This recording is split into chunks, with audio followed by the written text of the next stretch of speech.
This is Founders Games Metaverse Rounds. Welcome to the Founders Games. The biggest growth stage challenge on the planet with $6 million award. The collective intelligence of 250 VC investors evaluated over 3,000 applications of growth stage companies. Only 60 made it to this third round. Thrilled to be here. So great to be a part of Webital. All of them are superheroes. They are saving the future of the humankind by generating social and environmental impact through their exponentially growing innovative businesses.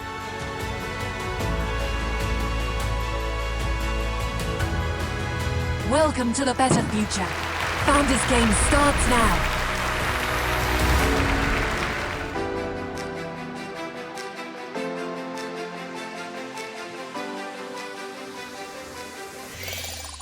Hello and welcome.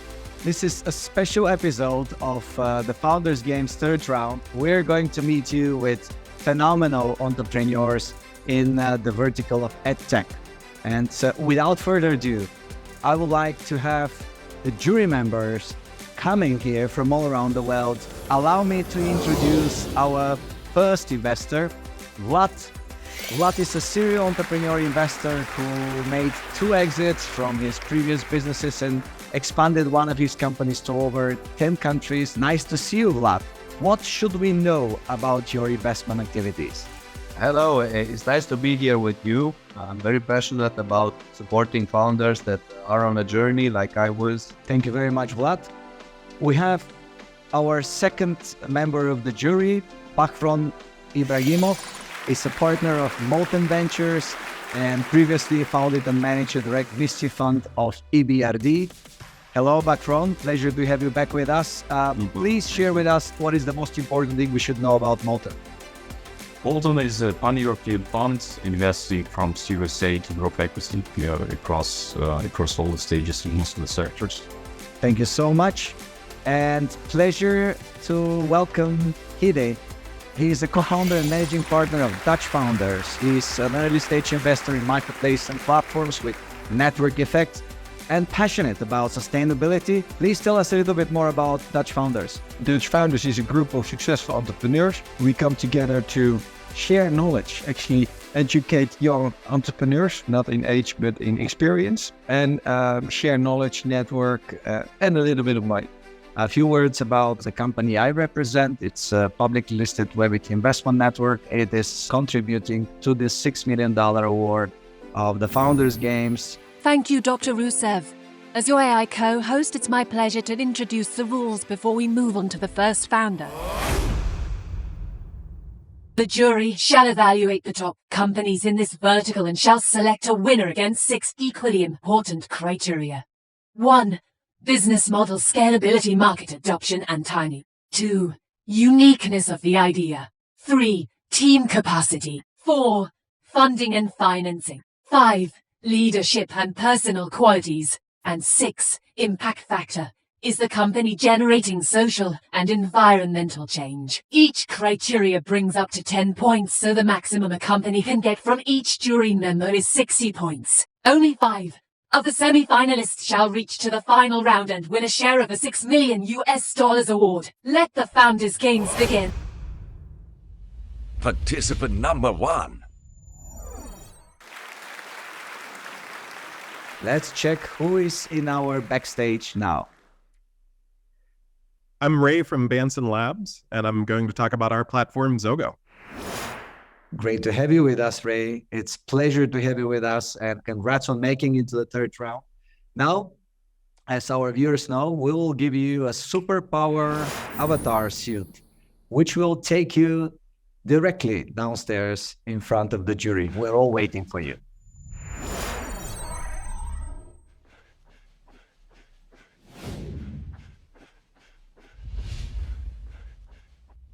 "60 seconds, pitch starting now."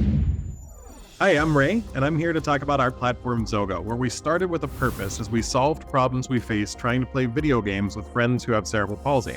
And the problems for people with disabilities are immense. Did you know a $3,000 wheelchair joystick can't connect to things like game systems or smart homes?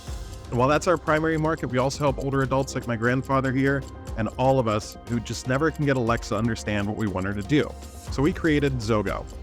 It's a hardware platform which works by connecting any input device that you own to any output device that you want to control, which means this wheelchair joystick I talked about earlier can now control an off-the-shelf drone, or I can use an Apple Magic trackpad to control my smart home lights without yelling at Alexa, and it's all underpinned by a powerful creator platform. We're going to talk a little about our launch market, where we narrowed down the 61 million people with disabilities in the US to 305,000 children with cerebral palsy that severely affects grasping. And while this is only 0.5% of our TAM in the US alone, it allows for 28 million in revenue in the 3 years after launch. And when expanding worldwide, we can reach the broader $32 billion disability space. And from there, our goal is to be the DJ for your smart home. Ready for Q&A. What is the heartbeat in the solution? The core is the interoperability. What we've seen is when you solve a problem for people with disability, you can make it a lot easier for everyone to use. We allow things that aren't supposed to work together.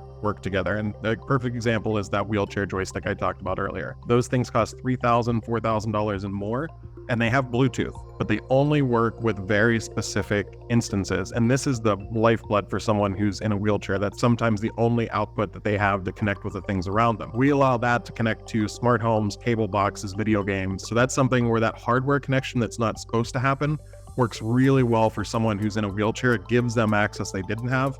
But that interoperability also works for people like me who just want to create very unique ways of accessing the tech that they own.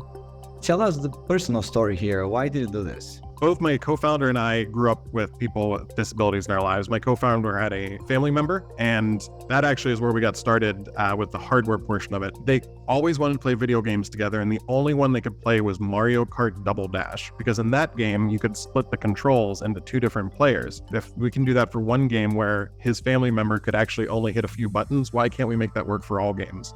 And for me, I used to work for the Muscular Dystrophy Association, and I loved the kids and the families we worked with. And it was really frustrating to see all of these very expensive devices that looked like they were created back in the 1970s and how they didn't work together.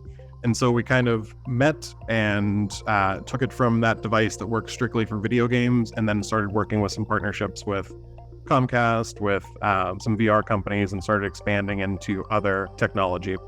What's your go-to-market strategy? Our initial market are the people with disabilities that have various grasping issues, and we're launching with rehabilitation centers, working with several right now. And that allows us to get our hardware out into the market. As we're rolling that out, that allows us to build a platform which initially it's hardware focused through the rehab centers, because there's a lot of very specific inputs that we need to create.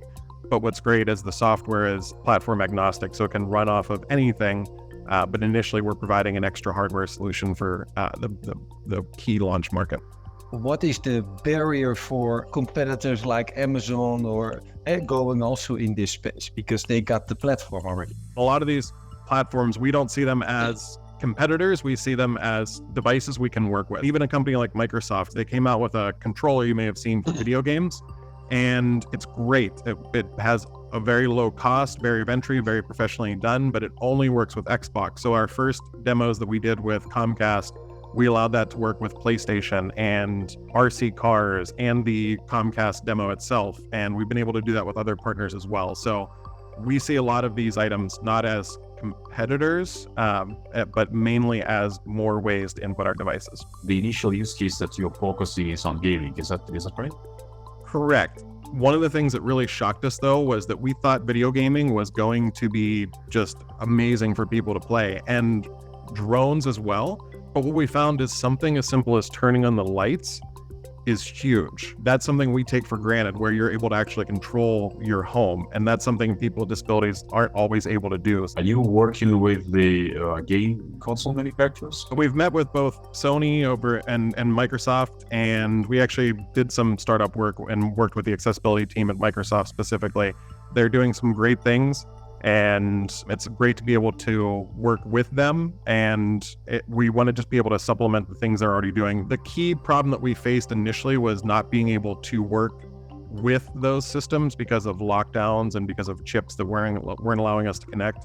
But we've been able to work through that, and partnering with those companies is important.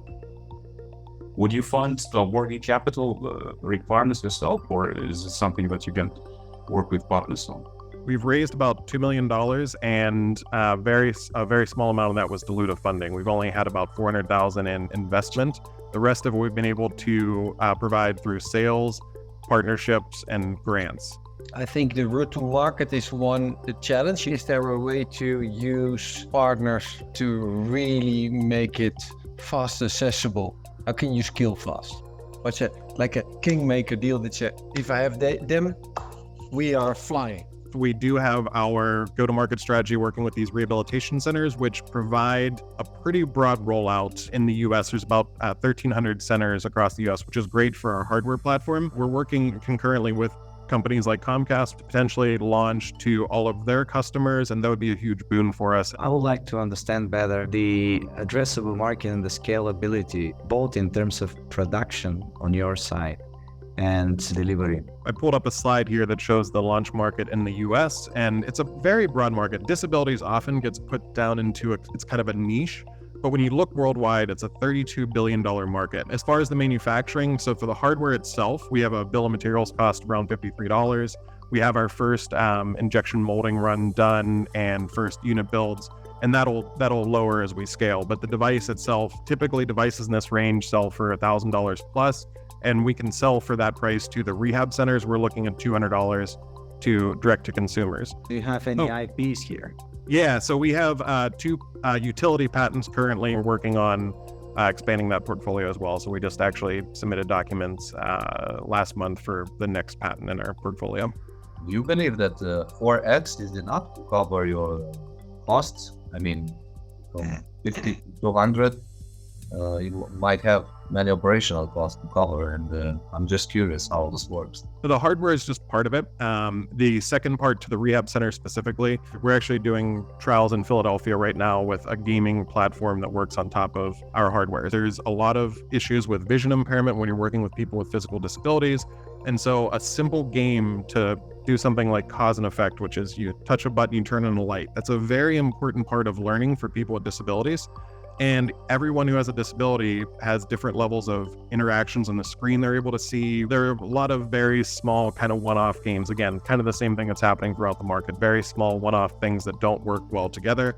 And we've created a platform with them which takes these games that they really need to teach things and be able to do that in this platform. So it's the hardware sale initially, and then there's the recurring revenue through the software sales. In terms of your ESG impact, you're tapping into the inclusion, and obviously what you're doing is huge and great. If you have something else to add here, please let me know. And please share about the team. We have an amazing hardware engineer, a software guy. I handle the business side of it. We also have a great team of advisors. They are working in these occupational therapy spaces. They have disabilities themselves. They're educators. There's a professor on our team. There's a lot of people that are working because they really care about what we're doing. Typically what we're doing with software, we have a few hires that we have full time, but we primarily work through contractors right now. So we have a recurring group of contractors who are very great, but our next big investment comes into the UX and the UI, which is what we need to get ready for launch, is the user experience and user interface, making sure that's ready to go. The moment of truth. Direct feedback from the jury. It's obviously something really important that you're doing. It is very tough to really track efficient go-to-market, and as well as very capital intensive, right? Mm-hmm. So I think any kind of strategic partnerships that you can achieve in the early stages, I think that would help both your fundraising and also on the execution side. Is there opportunity to get reimbursement via the insurance? Yes, there is. The devices actually don't need to be registered in the US as a medical device. If the device is registered as a device that's reimbursable through the VA, then that can spread through all of the different Veterans Association hospitals. The reason why I ask, if you have insurance companies, you can make it available for people, or even make cost savings on the other hand, because that's what they really are focused on. I'll definitely check that out. Thank you. I like the personal story related to the problem. I would explain more and more use cases, how this helps the people with disabilities. You have to be very cautious related to the funding and to have a very good financial oversight till you make sales. You need to cover some milestones, and this would mean that you would burn a lot of money and you would need to be very efficient with capital spending. Ray, first of all, thank you so much for doing what you're doing, because it's a great opportunity to include more people, especially the young ones. I also think that you have done something tremendously well by having these funds supporting your innovation and supporting your growth. If I were you, I would have tried to build my roadmap for at least the next 1 or 2 years and prove potential and scalability. And then I think you will be in a much better position in front of the VCs in order to go for a higher valuation and to scale up. It's time to see one anonymous scoring from one of the jury members. Thank you so much.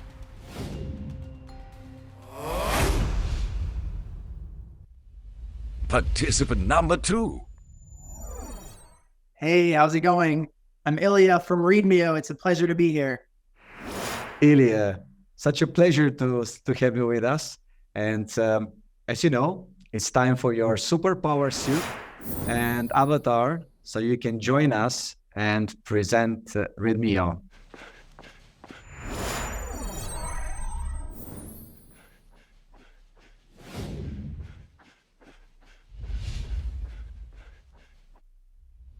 "60 seconds pitch starting now."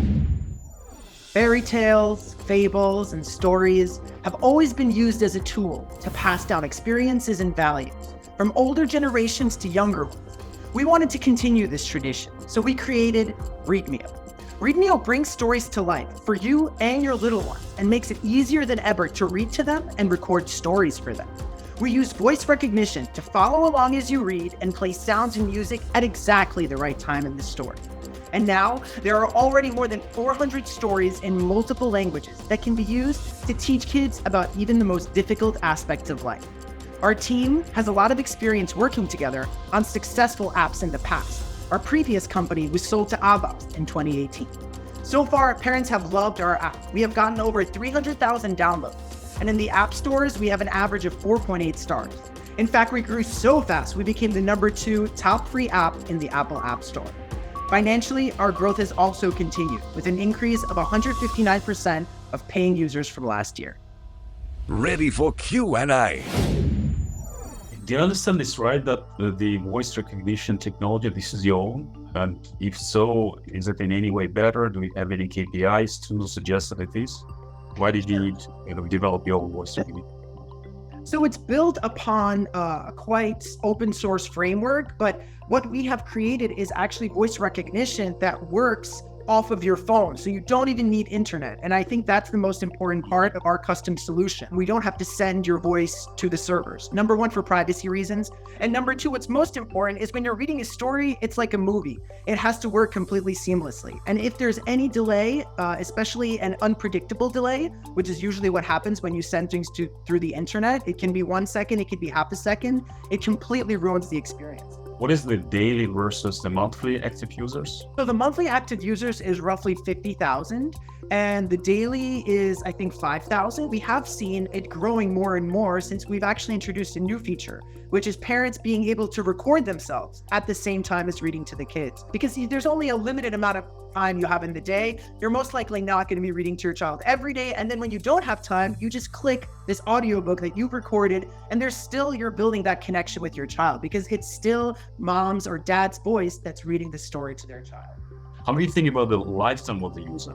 Right now, we're a subscription app, and we're pushing people to sign up for the yearly subscription. And what we've seen actually from the initial users, a very high conversion rate to the next year. So roughly around 50 to 60% continue with their subscription for the next year. Do you happen to have a model where you can work with local telco companies that could help you scale up? We have been in discussions with several telco companies about integrating, basically you get the subscription for free whenever a family signs up for a family plan. We're still in negotiations as we're still growing. Partnerships have been a really big part of our growth strategy. There's a lot of fairy tale books and a lot of books that you get as parent or children. And only one book made it to the last 10 years. Funny, because all the fairy tales are the same. But only a few ones stick. I think that does actually bring up a good point that we try to tackle. We understand how difficult it is to make stories stick. And for us, it's super important to have this wide library, especially because kids have such different interests. And so that's our goal. We're not just traditional fairy tales. We have modern fairy tales. We have sleep stories. So this has been one of our most popular categories. All parents struggle with putting kids to sleep. And we have created a dark mode. So you can completely turn off the lights in your room. There's no blue light emitted from the phone. And parents love this because the stories are almost like a meditation. They sit down in front of their child. They turn off the lights. The child isn't looking at the screen because actually we don't put illustrations. There's a mode where you don't have illustrations on the screen and they just lie down and the music is very relaxing and it's all about calming down the child. So we understand that, to write super stellar stories each time is most likely impossible, but that's why we're trying to create all these different varieties. Right now, there's over 400 stories in the app, and we're adding 2 new a week. And we're making sure that we're also adding these specific use cases. I have 2 daughters myself, and I read all the time. I heard a few things about what you were saying. To be honest, before judging, I even downloaded the app. I would like you to highlight a bit more about the secret sauce of the app. The most interesting is that this is probably just our entrance into this market. So already, we have thousands of users who are using the application as it is this premium subscription. But at the same time, we actually also have an eShop that we're already launched and have seen success with. And the next stage of it will be that, let's say you finish a story with your child, 3 Little Pigs. Then in a couple of hours, you get an email which says, oh, would you like to buy your child the same illustration, 3 Little Pigs, but t-shirt or some backpack for school? At the same time, we've actually also published a physical book. So the application works with a physical book as well. You take your phone, you put it on the side, and as you're reading through a physical book without a touch of any buttons or even touching the phone, it will play back to you at the right moment the sound effects. So we're really looking into all the different ways to monetize. That's the secret sauce, is us thinking much deeper. This isn't just books, this isn't just stories. It's an educational perspective. It's how we touch with parents, how we connect with them. And as you can see, from our branding, we're creating a love brand. It's all about this brand that people will love and people will connect with. What is the cost of acquisition for a paying customer and for a non-paying customer? And we've heard that you have almost 10% of conversion from unpaying to paying, right? Yeah, so it fluctuates. That would be on iOS. On Android, it's much lower. So right now, the cost is between $18 and $19 for a paying customer. This is also depending on location, of course, but on average, we see that it's around $18, and then the lifetime value goes up to $30, $32. But as I said, there's many more revenue streams that we want to explore that will kind of grow that, as well as adding stickiness to the application to increase the lifetime value. What is the price for entering a new market for you? Because we see you have entered UK in March, and then you have German, Spanish markets. It's actually not so expensive because all the stories just need to be translated, the app localized in the language, and the sounds can actually be reused. So while creating all of the content, we were thinking about the easiest way to build it so that we can really easily enter a new market. And so that the only costs that we need are really just marketing costs.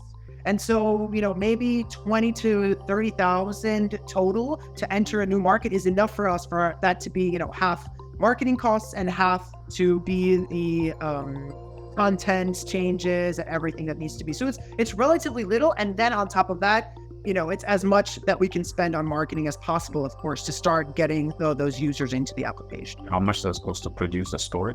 So the stories are actually relatively short. They're on average between 8 to 12 minutes, and the costs are anywhere from 200 to 300 euro for the illustration, the text, and the sound effects. The moment of truth. Direct feedback from the jury. The one thing I'm just thinking, how can it become strategically valuable? How do you increase the engagement? You mentioned that the app is not used often, and when it is used, I can see it's like 8-minute use. I think in terms of the engagement level, the frequency and the duration, I think this is something that would consider And usually we want to see some sort of network effect. And I'm trying to think what is the network effect here. That's something that I will try to think about. I was thinking a lot about the unit economics. I'm not sure if you couldn't charge more. It seems you don't have such a big profit margin, in my opinion. And the difference between the CAC and the customer lifetime value is not that big. You could do a few things, maybe improve your lifetime value in a way. Maybe you could sell stories or do some branded stories that you can sell on top and not offer just a subscription for everything. I would try to monetize the users a bit more in the end in a digital way. Position yourself in a way where, I don't know, J.K. Rowling is reading something from Lord of the Rings, and then you can ask for a higher price and offer more value to your customers. How can you really scale if you are not having kind of snowball effect and having the network effect? To really make impact, have local fairy tale writers on the platform within the framework that you have. That's an idea. This time the jury members are more entrepreneur oriented and giving very specific, very straightforward suggestions for you, Ilya. I can't help but only echo what they say in this case. The focus must be definitely in identifying the growth factor. That's what we all see as the thing that should help you. You will be having now one anonymous score. By the end of the episode, you will see your average score from all of us. Thank you. Participant number 3. Let's see who is in our backstage.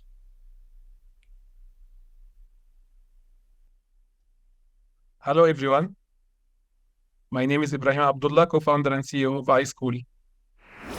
Welcome to the Founders Games, Ibrahim, and congratulations for reaching to the third round. And now, Thank you. Without further ado, this is your super avatar suit, which will take you down in front of the jury.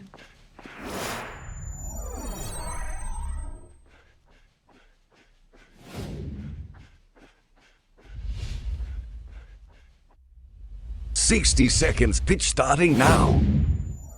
In 2018, the World Economic Forum in the jobs landscape in 2022 announced that 9 out of the top 10 emerging jobs will be in tech.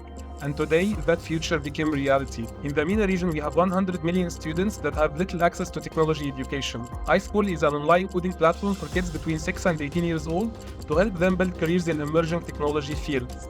iSchool journey is gamified, iSchool curriculum is localized and developed using global standards and international accreditations. iSchool students learn through 2-hour weekly sessions with certified instructors for $9 per hour. iSchool has more than 10,000 students from all over the world. iSchool has more than 100 diverse team members. iSchool had partnered with multiple educational institutes and international schools. iSchool had generated in 2021 $1 million in revenue and raised $1.3 million as a seed round. Also, let me introduce Rahma. She is 15 years old and she is generating more than $650 monthly as a freelancer. Ready for Q&A. Tell us a bit more about what you're offering. You mentioned there are a few features, but I would like to listen to them as being presented as benefits. What is your startup bringing to the people it's serving? We are helping our students build strong CVs and portfolio and apply in scholarships or start their own entrepreneurship businesses. We have multiple students are 15 and 16 years old who have launched their e-commerce startups after 2 years in iSchool. Also, we have students who have became freelancers like Rahma. They are earning money from an early stage, so they are building their own careers before they even go to college. That's the value we present at iSchool. It's not about only learning. We are opening their future for them. Every time you are presenting to investors, show the impact you are making and not only say the features of the product, see the benefits for the customer.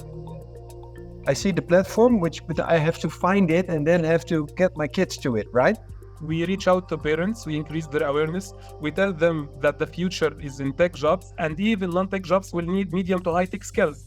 So after we increase the awareness and consideration, we tell them to subscribe for their kids through our social media platforms, Google Ads, and then they join our free session, they subscribe to iSchool.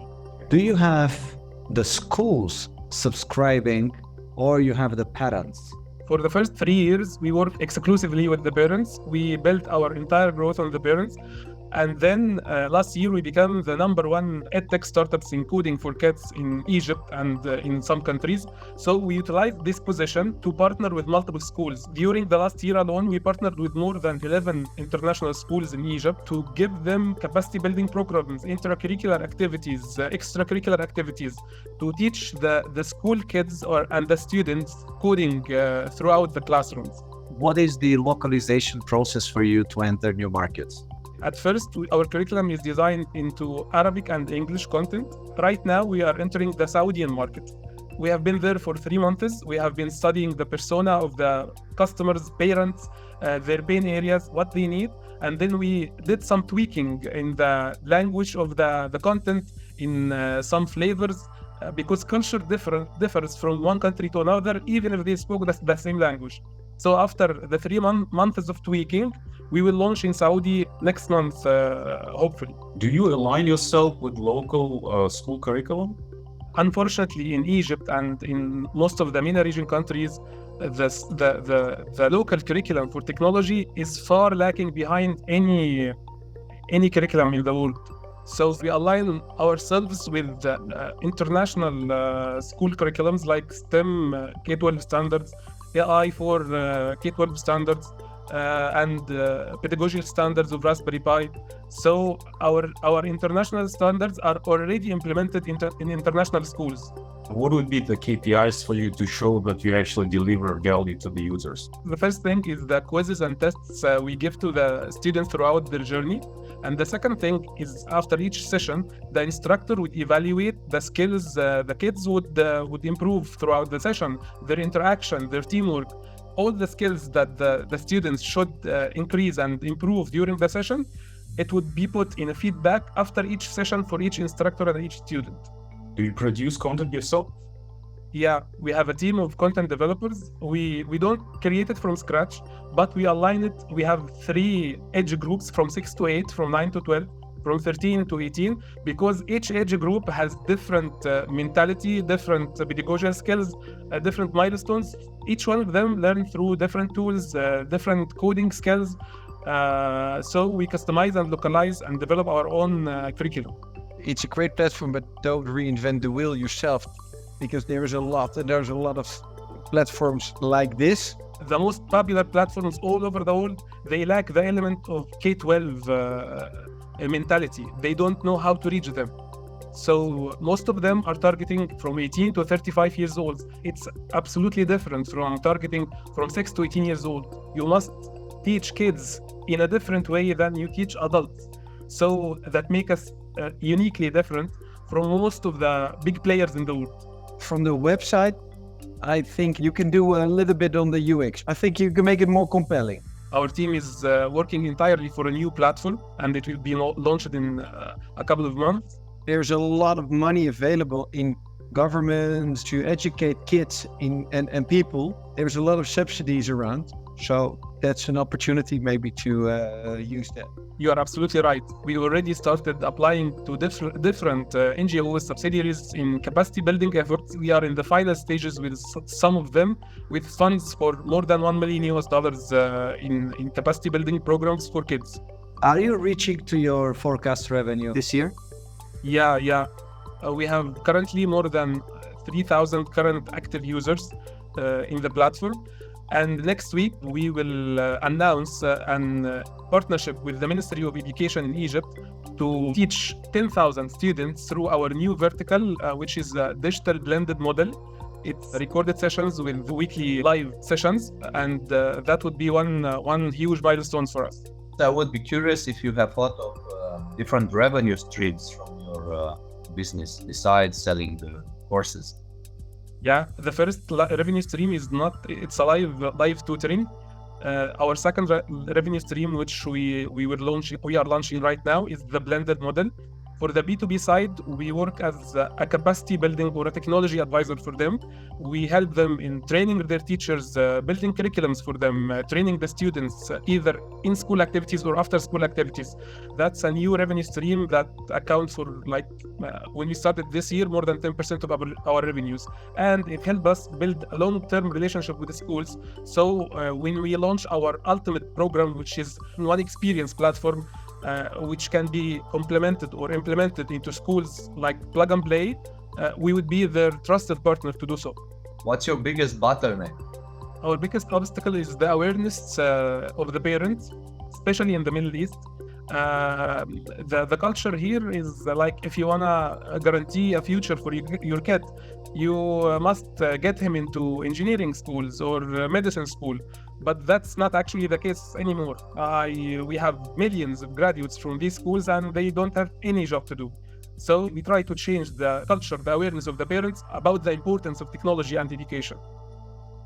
The moment of truth. Direct feedback from the jury. My suggestion would be to try to also use your database of people who graduated the class for recruitment purposes. It would show that the classes that they have taken, of course, when they are 19 or 20, when they are eligible to work, that the class they have taken have given them a job, well-paid job maybe. Like this, you could attract employers from different parts of the world because IT talent is scarce and they are looking for. You can monetize by referring people to find a job, and you could also build your brand like this, because you would show that the classes are not just something you learn, it's something that has a concrete outcome for the pupils. Thank you. You are absolutely right, and it's work in progress. Right now, we are talking with two of the channels that you just mentioned. We are talking with 4 universities to help the students enroll in computer science majors into university, and a matchmaking platform for kids to work after they finish their program. It comes to me as a little bit too broad. I mean, focus on a lot, clear focus on one vertical, one really thing, and really show that you nailed it. A marketplace structure where you have teachers and connections with partnerships could also be of an idea. If you are today targeting school-age children, I would thought that the kind of the use case that you should be able to scale would be related to education. Maybe as well building some software features which helps school children in terms of the diaries of homework. I think what would be helpful is really nailing down the use case and focusing around that use case. It's very important to build your brand awareness around the thing, the one thing that people will go for and know that they get the best. I would like now to see one anonymous scoring by one of the juries showing all 6 factors that we use to evaluate every founder that pitches here in front of us. Thank you very much.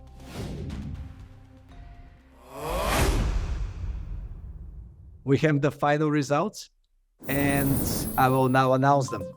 With 39 points, Bansen Labs. 35 points, Readmio.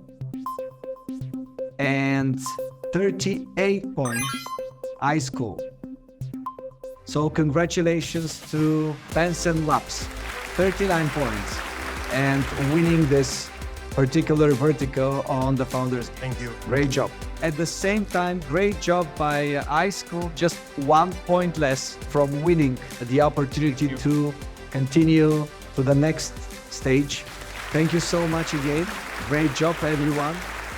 Now it's time to hear the founder feedback. Just want to say thank you to the judges and the whole Webital team. This was an amazing experience. We had some great feedback about things we could improve about both our pitch and our business model. We're looking forward to the next round of the competition. Thank you so much for the opportunity to be here, and thank you so much to all the judges for the great feedback, great ideas. It really was an honor to be here. Thank you again. Thank you, everyone. It was an honor being here today and hearing your feedback. Actually, there is one thing I want to share about our next step we didn't discuss.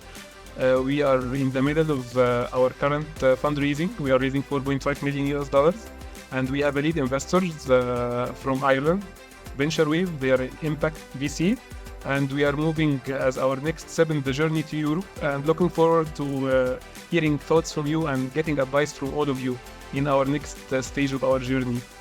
Thank you, everyone. That was the end of the EdTech episode. Make sure to join us next time to see the best founders from the enterprise vertical compete.